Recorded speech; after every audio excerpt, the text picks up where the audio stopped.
Ya Tuhan, tiap jam ku memerlukan-Mu. Engkaulah yang memberi sejahtera penuh. Setiap jam ya Tuhan, Di-Kau ku perlukan, ku datang Juru Selamat, berkatilah.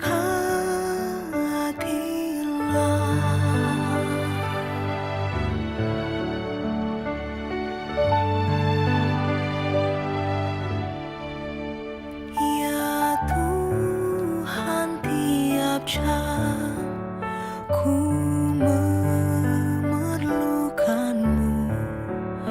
Engkaulah yang memberi sejahtera penuh.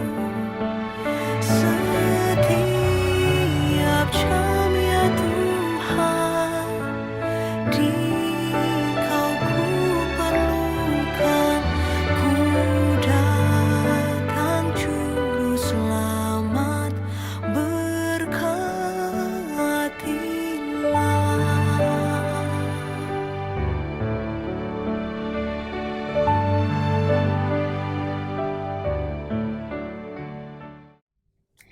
Ibu-ibu PKP yang diberkati Tuhan, selamat bertemu kembali dalam ibadah Pelkat PKP pada sore hari ini. Puji Tuhan, walaupun masih secara online, tetapi ibadah PKP tetap boleh berlangsung. Terima kasih Tuhan Yesus. Sekarang kita mau membuka ibadah kita dengan pujian dari Kidung Jemaat 10, bait yang pertama. Pujilah Tuhan Sang Raja yang Maha Mulia, segenap hati dan jiwaku pujilah Dia.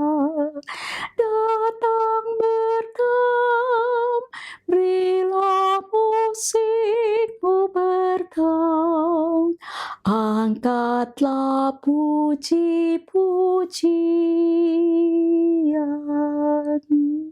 Kita bersatu di dalam doa. Bapa Surgawi dalam Tuhan Yesus Kristus, kami bersyukur kalau sore hari ini kami bisa beribadah Pelkat PKP, dan itu semua adalah anugerah Tuhan buat kami. Dan sebentar lagi kalau firman Tuhan akan diberitakan, Roh Kudus menolong kami agar firman ini sungguh boleh mengubah sikap hidup kami, agar lewat hidup kami yang diberkati Tuhan Yesus ini, kami boleh menjadi berkat untuk orang lain. Terpujilah Tuhan Yesus Kristus yang juga akan memimpin ibadah ini sampai pada akhirnya. Haleluya, amin. Pembacaan firman Tuhan pada sore hari ini terambil dari 1 Petrus 3 ayat 10 sampai dengan 12. 1 Petrus 3 ayat 10 sampai dengan 12, tapi saya akan bacakan ayat yang ke-10 sampai dengan ke-11, nanti ayat ke-12 akan menjadi bagian juga dalam renungan. Ayat 10.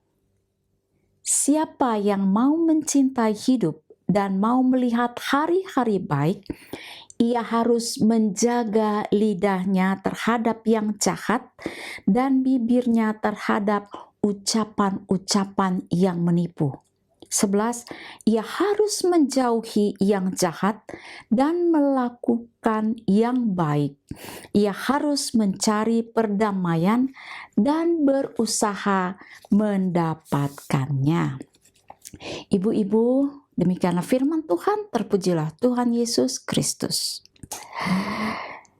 Ibu-ibu yang dikasihi Tuhan Yesus, saya percaya bahwa mimpi kita semua pasti sama dengan yang dikatakan oleh ayat 10 tadi di awal, bahwa kita mau mencintai hidup dan mau melihat hari-hari baik untuk kita dan untuk kekasih-kekasih kita. Segala upaya akan kita lakukan untuk bisa mencapai akan impian kita ini. Tapi ibu-ibu, segala sesuatu yang menuju kepada kebahagiaan yang sesungguhnya, yang sejalan dengan rencana Tuhan, maka seharusnya lah kita mengikuti persyaratan yang sesuai juga dengan standar Tuhan, bukan menurut standarnya manusia. Standarnya Tuhan emang sulit. Tadi kita udah baca 4 hal itu nggak mudah. Kalau hidup lagi tenang-tenang, nggak masalah. Tapi kan hidup ini selalu kita hadapi dengan hal-hal yang nggak selalu yang kita suka. Pasti kita juga menghadapi masalah, menghadapi tantangan. Nah, karena itu syarat-syarat yang tadi disampaikan oleh firman Tuhan dari ayat 10b sampai dengan ayat 11 itu, jaga lidah terhadap yang jahat. Misalnya apa? Kalau kita misalnya mungkin dalam satu masalah udah kepepet, bisa juga kita memutarbalikkan cerita. Yang tadinya mestinya benar, kita bilang salah, yang tadinya salah, kita bilang menjadi benar. Lalu menjaga bibir terhadap ucapan-ucapan yang menipu. Kebohongan juga adalah salah satu hal kita menipu. Kemudian menjauhi yang jahat. Loh, yang tadi itu apa? Kalau kita sudah udah mengucapkan hal-hal yang menipu atau memutarbalikkan cerita demi membela diri kita supaya kelihatannya benar padahal belum tentu benar. Nah, itu juga sesuatu yang jahat ya. Nah, lawannya adalah membuat sesuatu yang baik, sulit, tidak mudah. Berusaha mendapatkan perdamaian, mencari perdamaian lah. Kalau kita mau menang sendiri dalam satu hal, apakah kita bisa memperoleh perdamaian itu? Gak bisa. Kita harus dalam segala hal, kalau punya masalah, masuk dalam satu perselisihan, namanya juga manusia punya kelemahan dan kekurangan, kita harus mencari win-win solution. Kita harus mementingkan kepentingan untuk dua belah pihak, untuk banyak pihak, untuk kepentingan banyak orang, bukan apa yang kita mau yang selalu kita paksa untuk dikedepankan, lalu kita bilang begini harus dilakukan. Enggak, itulah timbulnya perselisihan selalu. Dan perdamaian akan diperoleh kalau kita mau berusaha untuk mencari solusi yang baik, yaitu win-win solution itu. Nah, bicara tentang firman Tuhan yang ditawarkan kepada kita itu tidak mudah. Karena kenyataannya dalam kita menjalani hidup ini, pada saat kita menghadapi masalah, terus kita mengkreasi usaha kita sendiri, tidak ikuti apa kata firman Tuhan, maka kita akan menjadi orang yang gagal. Boro-boro mencapai apa yang menjadi tujuan, yaitu kebahagiaan sesuai dengan apa yang firman Tuhan katakan. Nggak bisa. Lalu supaya kita berhasil sesuai dengan apa yang firman Tuhan katakan, yaitu bagaimana kita menjalaninya, bagaimana kita punya pergaulan dengan firman Tuhan, bagaimana kita di dalam mengandalkan hidup ini dengan kekuatan Roh Kudus. Nah, kita bicara tadi tentang ayat yang ke-12, saya akan bacakan sebagai bagian dari renungan firman Tuhan. Ayat 12, sebab mata Tuhan tertuju kepada orang-orang benar, dan telinganya kepada permohonan mereka yang minta tolong. Tetapi wajah Tuhan menentang orang-orang yang berbuat jahat. Tadi saya sudah katakan bahwa kalau hidup kita ini hanya mau menjalankan hidup menurut cara kita yang sangat bertentangan dengan caranya Tuhan, bagaimana kita bisa berhasil mencapai hidup sesuai dengan apa yang kata firman Tuhan dari ayat 10a tadi. Di dalam firman Tuhan, Kejadian 6 ayat 5, di situ firman Tuhan ya di bagian akhirnya mengatakan, menurut penglihatan Tuhan bahwa segala kecenderungan hati manusia itu selalu membuahkan kejahatan semata-mata. Sementara kejahatan ini adalah kendala yang akan menjadikan kita orang yang gagal mencapai tujuan kebahagiaan menurut apa yang Tuhan mau. Lalu tadi dibilang standarnya harus menurut standar Tuhan. Dan itu mutlak dijalankan. Sementara kecenderungan hati manusia berlawanan dengan itu. Ibu-ibu yang dikasihi oleh Tuhan Yesus Kristus. Status kita adalah status sebagai orang-orang benar. Orang-orang benar menurut Roma 3 ayat 23, orang-orang benar yang dibenarkan oleh Tuhan Yesus. Tanpa Yesus, kita bukan menjadi orang benar. Kita hanya dibenarkan karena Yesus. Itu Roma 3 ayat 23. Nah, apa yang kita peroleh sebagai orang benar tentunya adalah tadi ayat 12. Mata Tuhan tertuju kepada orang benar dan telinganya tertuju kepada orang benar juga, ya, kepada kita ini orang benar. Namun, nah ini ada namun, ada ininya, tetapinya.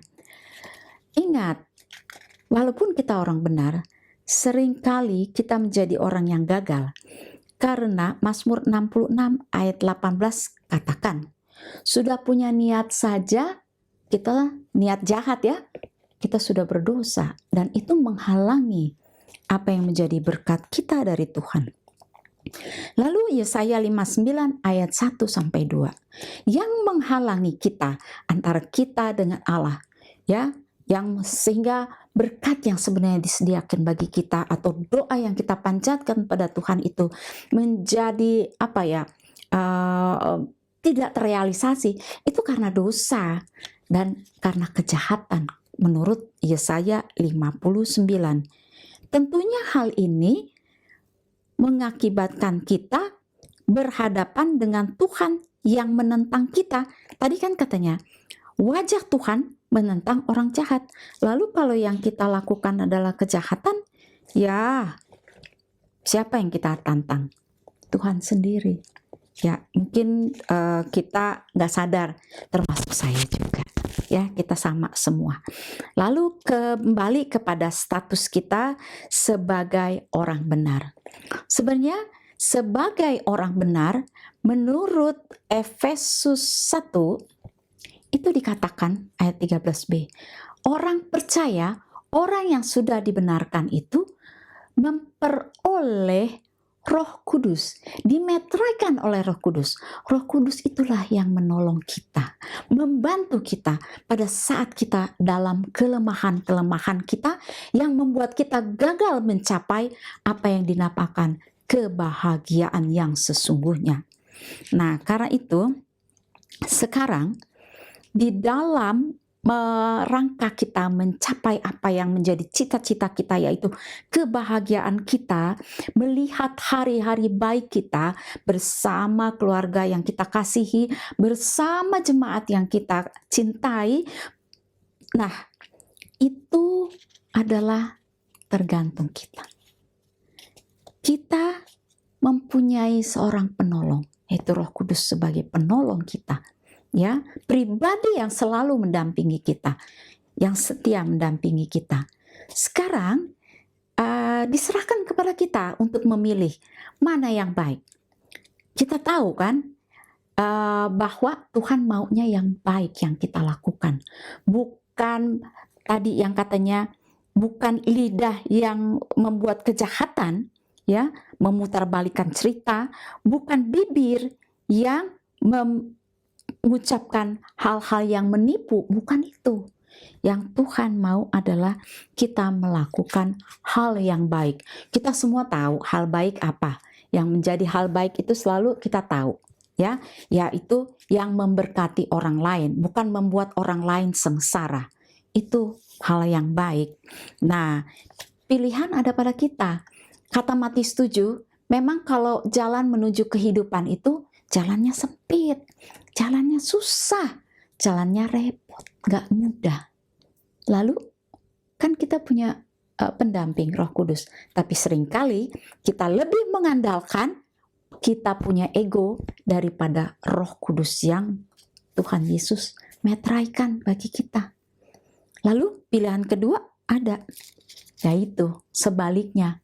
Jalan yang lebar yang menurut kita itu justru nikmat, bahwa kalau kita melakukan kejahatan bagi orang lain itu oke-oke saja, kita halalkan itu demi mencapai tujuan pribadi kita, kepentingan pribadi kita, itu rasanya nikmat.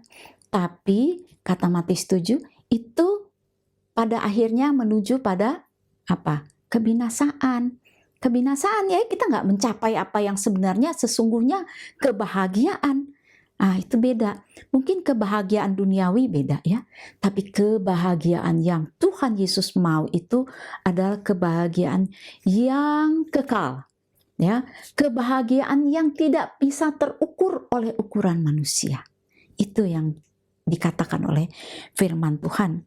Nah, karena itu apa yang harus kita lakukan? Kita memilih ya yang sulit tapi menuju kehidupan, kebahagiaan, dan yang mudah, yang kelihatannya nikmat, lalu yang jalannya lebar, kata Matius 7, tapi menuju kepada kebinasaan. Ya, sekarang ibu-ibu, manusia itu punya kelemahan. Ya, tapi jangan kelemahan kita menjadi ukuran, kelemahan kita menjadi alasan sehingga kita tidak bisa berbuat apa yang firman Tuhan katakan tadi, menjaga lidah kita terhadap yang jahat, bibir kita terhadap ucapan-ucapan yang menipu. Ya, jangan dibuat alasan kelemahan manusia itu untuk melakukan ini. Kan Tuhan baik, Tuhan Yesus mengampuni. Enggak. Lalu kalau dibilang menjauhi kejahatan, mencari perdamaian, walaupun sulit, manusia memang pasti ada turun naiknya ya, ada jatuh bangunnya dalam hal ini, tetapi Tuhan melihat hati dan Roh Kudus menolong. Itu. Jadi memang modal kita itu yang kita ingat adalah mau mencapai pada kehidupan itu, hari-hari baik itu.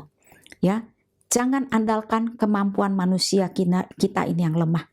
Andalkan aja Roh Kudus ya, yang dikaruniakan untuk kita, untuk mencapai tujuan itu. Ibu-ibu yang dikasihi Tuhan Yesus, selamat berjuang untuk mendapatkan kebahagiaan yang sejati menurut ukuran firman Tuhan. Dan Roh Kudus menolong kita. Amin.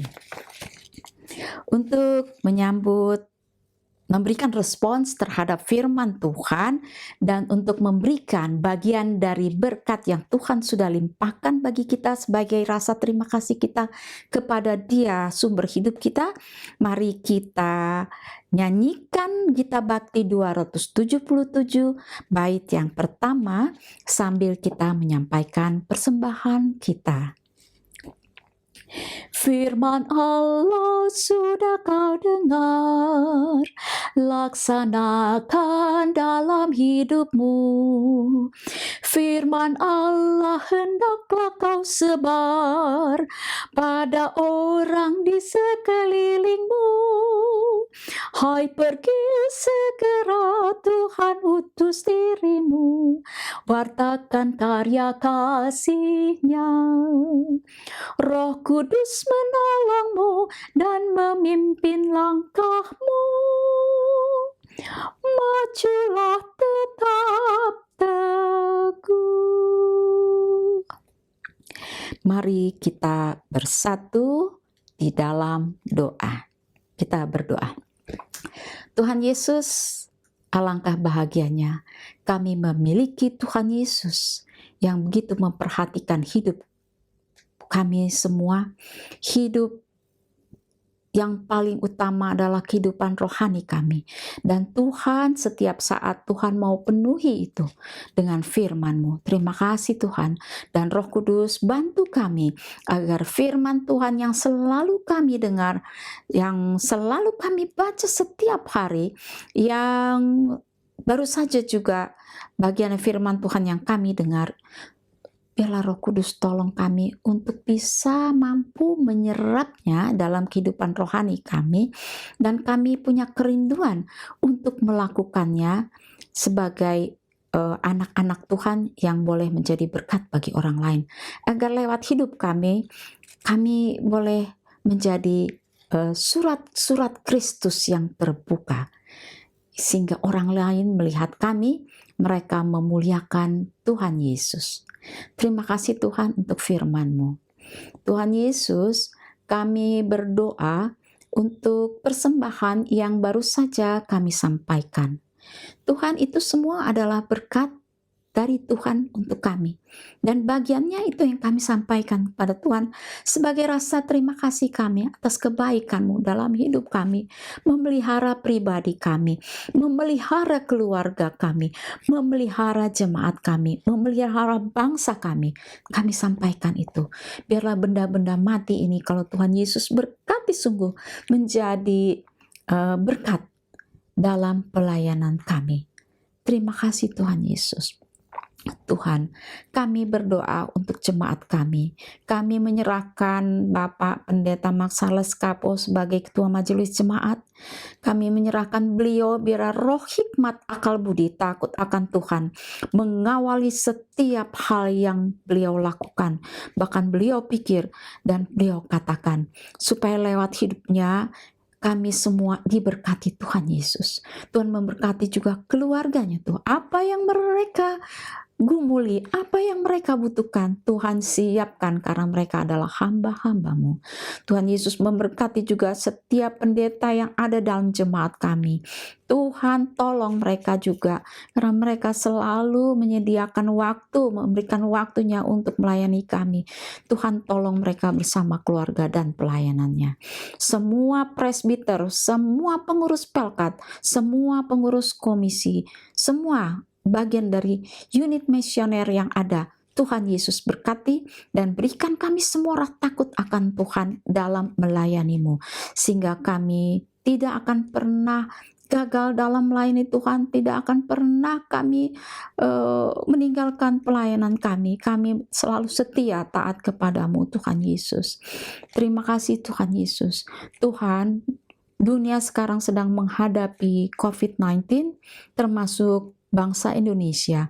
Tetapi kami percaya bahwa COVID-19 ini ada di dalam sepengetahuan Tuhan, dan kuasa Tuhan Yesus jauh melebihi itu Tuhan. Dan kami percaya bahwa Tuhan memperhatikan hidup kami, sehingga kami boleh menikmati pertolongan Tuhan Yesus. Tuhan, biarlah bangsa kami lewat pemerintah yang diurapi oleh Roh Kudus, mulai dari Pak Presiden sampai pada tingkat RT, diberikan roh hikmat untuk tahu apa yang harus dilakukan, baik terhadap masalah COVID-19, baik terhadap ekonomi yang menjadi akibat karena COVID-19, baik terhadap kehidupan sosial dan lain sebagainya. Roh Kudus tolong mereka, agar lewat mereka bangsa kami ini diberkati Tuhan. Juga terhadap anak-anak Tuhan yang menjadi bagian yang duduk di dalam pemerintahan, Roh Kudus tolong mereka. Terima kasih Tuhan Yesus. Tuhan, di dalam jemaat kami ada banyak mereka yang mengalami pergumulan, kami semua, dan kami percaya Tuhan Yesus mengenal kami bahkan lebih dari pribadi kami. Untuk itu kami percaya Tuhan Yesus selalu melawat jemaat kami secara individu, secara keluarga, secara kami secara persekutuan kami, institusi kami, jemaat GBI Karis. Tuhan Yesus, bagi yang sakit Tuhan tolong sembuhkan. Bagi yang sekarang sedang menderita karena perasaan apapun, kami tidak tahu Tuhan. Roh Kudus kiranya menolong, memenuhi akan batin setiap individu yang ada, supaya kami tidak akan pernah putus asa di dalam menghadapi apapun. Tapi kami sungguh percaya bahwa Tuhan Yesus luar biasa untuk hidup kami, dan kami boleh memiliki roh damai, sejahtera, sukacita apapun yang kami hadapi, sehingga kami hidup berkemenangan di dalam Yesus Kristus. Terima kasih Tuhan Yesus Kristus yang maha baik. Kami percaya Roh Kuduslah yang menyempurnakan doa kami di dalam nama Yesus, yang mendengar dan menjawab doa kami seturut kehendak-Mu, yang sudah mengajar kami doa sempurna. Bapa kami dalam surga, dikuduskanlah nama-Mu, datanglah kerajaan-Mu, jadilah kehendak-Mu di bumi seperti di surga. Berilah kami pada hari ini makanan kami yang secukupnya, dan ampunilah kami akan kesalahan kami, seperti kami sudah mengampuni orang yang bersalah pada kami. Dan janganlah membawa kami dalam pencobaan, tapi lepaskanlah kami daripada yang jahat, karena Bapa yang mempunyai kerajaan dan kuasa dan kemuliaan sampai selama-lamanya. Amin. Ibu-ibu yang dikasihi oleh Tuhan Yesus Kristus, yang adalah Raja kita, Juru Selamat kita, kita akan segera mengakhiri ibadah ini, dan arahkanlah hatimu kepada Tuhan dan terimalah berkat-Nya. Tuhan memberkati engkau dan melindungi engkau. Tuhan menyinari engkau dengan wajah-Nya dan memberi engkau kasih karunia. Tuhan menghadapkan wajah-Nya kepadamu dan memberi engkau damai sejahtera. Amin. Amin. Amin.